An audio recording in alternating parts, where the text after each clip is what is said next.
Assalamualaikum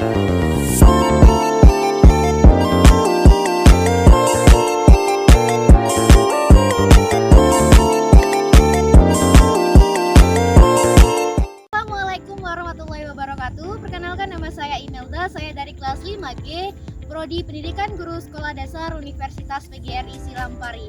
Baiklah, saya akan menjelaskan tentang tugas pertemuan ketiga, yaitu yang pertama, model dan prinsip pembelajaran kelas rangkap, yang kedua, model didaktif dan metodik, yang ketiga, prosedur dasar pendidikan kelas rangkap.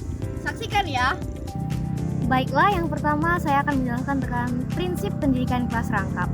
Prinsip utama pembelajaran kelas rangkap yaitu kegiatan pembelajaran yang serempak atau secara bersamaan.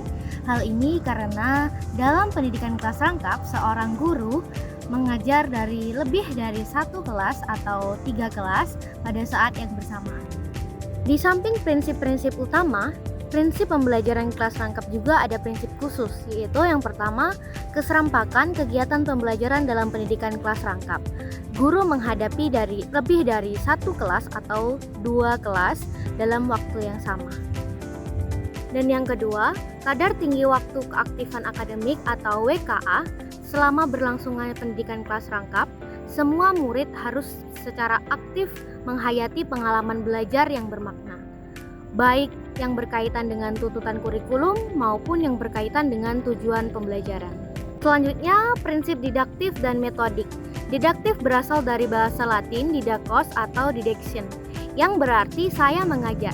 Secara populer, diartikan sebagai ilmu mengajar atau pengetahuan tentang bagaimana mengajar. Metodik juga berasal dari bahasa Latin yang artinya modus atau jalan ke, dan secara populer diartikan sebagai cara atau strategi mengajar. Prinsip didaktik dan metodik yaitu cara atau strategi mengajar pada dasarnya berkenaan dengan penataan urutan kegiatan pembelajaran.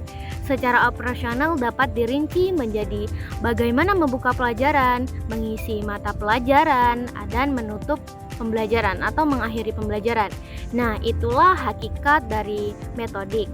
Secara itu, ilmu mengajar atau didaktif berkenaan dengan bagaimana menerapkan teori dan konsep psikologis, sosiologis, komunikasi, dan ilmu lainnya yang sesuai dengan upaya membimbing atau menciptakan situasi belajar yang efektif.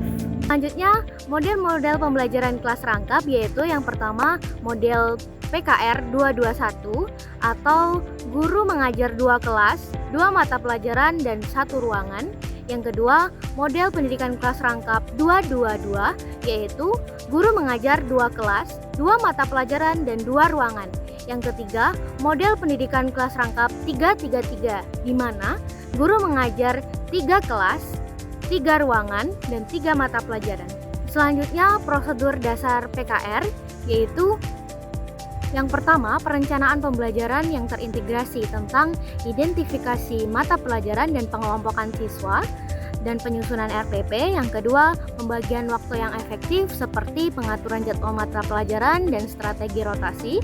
Dan yang ketiga, penggunaan metode pembelajaran yang bervariasi seperti pembelajaran kooperatif, belajar mandiri, dan pendekatan tematik. Dan yang keempat, penyediaan bahan ajar yang bervariasi seperti lembar kerja dan penyediaan bahan ajar yang bervariasi. Dan yang kelima, evaluasi yang terstruktur yaitu penilaian formatif dan penilaian akhir. Dan yang keenam, pengelolaan kelas yang baik dapat dilakukan dengan disiplin kelas dan motivasi seseorang murid. Baiklah, itu saja pemaparan materi dari saya. Semoga bermanfaat. Apabila ada kesalahan, saya mohon maaf. Saya